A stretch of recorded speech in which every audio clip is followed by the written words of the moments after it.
guys, welcome back. So today I want to talk about a question that I get asked pretty much all the time. And that question is, what is my daily carry gun? Not only is what is my daily carry gun, but what do I use for defensive ammunition?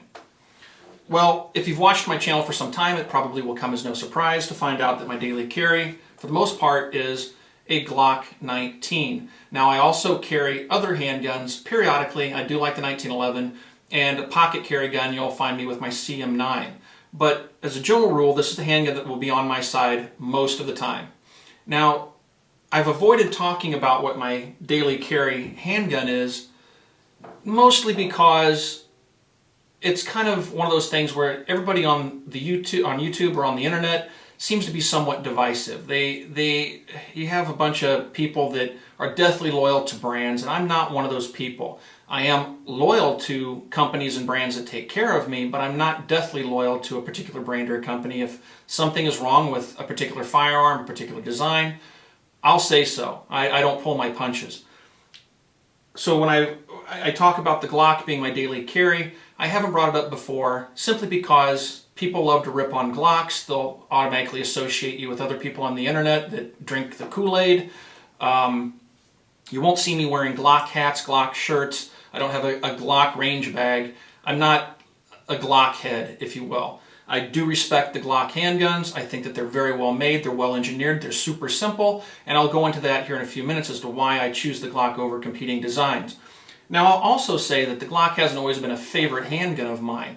When I first came across the Glock back in the 80s, I thought that they were ugly. They were very aesthetically, unappealing to me. I liked the 1911s and the Browning high powers back then. I was young. I was, in my late teens, early 20s. My first handgun was a 1911. It was a Colt. My second handgun was a Browning high power.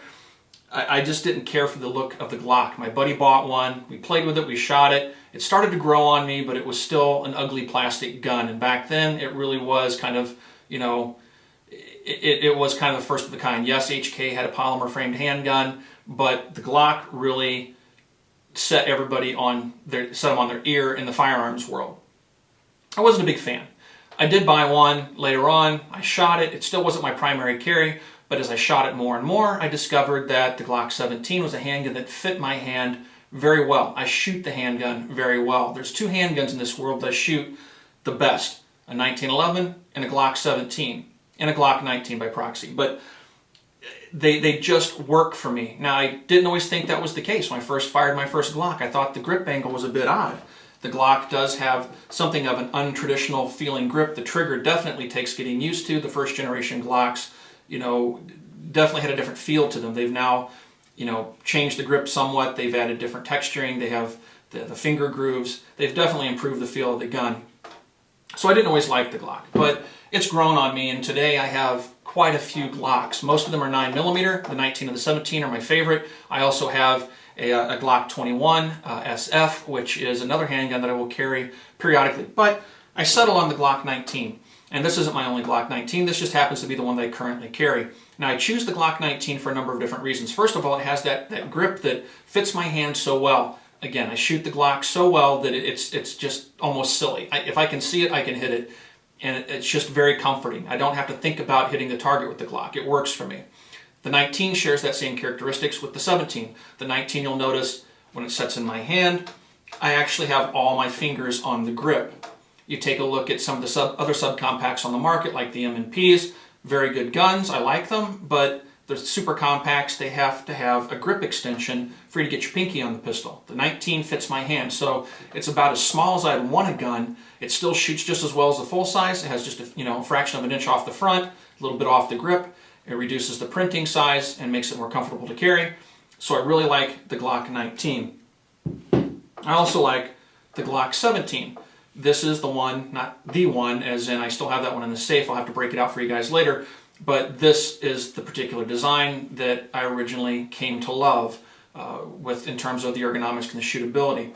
Now, another feature of the Glock that is no longer unique, but was unique to the pistol back when it first came to market, was the fact that it was striker fired and lacked a manual safety. And this is another reason I like it as a personal defense weapon.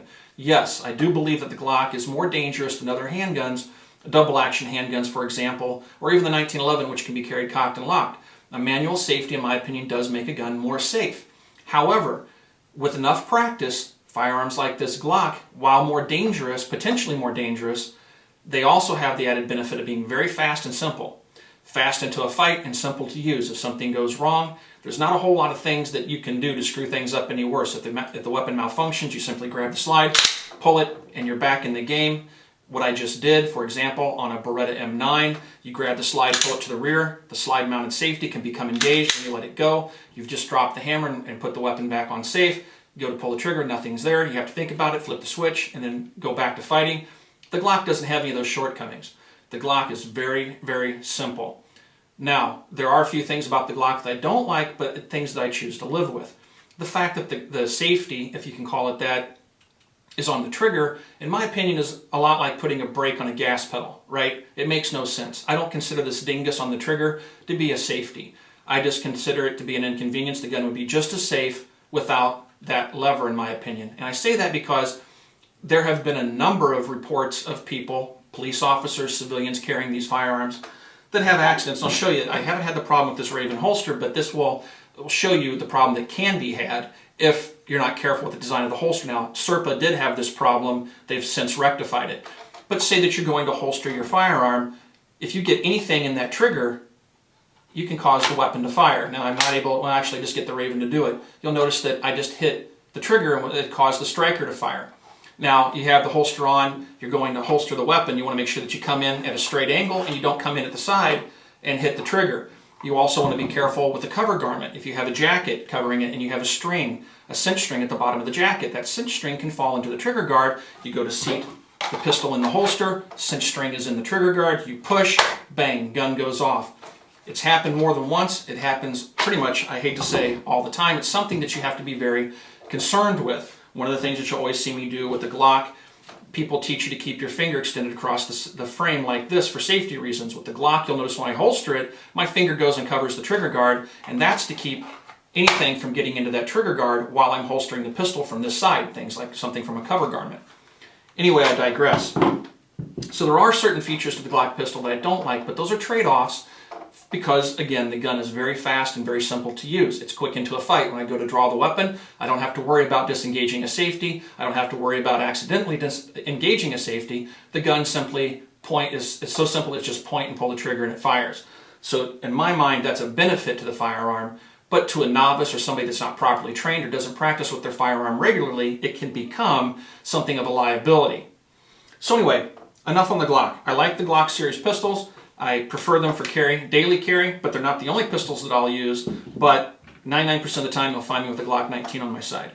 Now let's talk about the ammunition.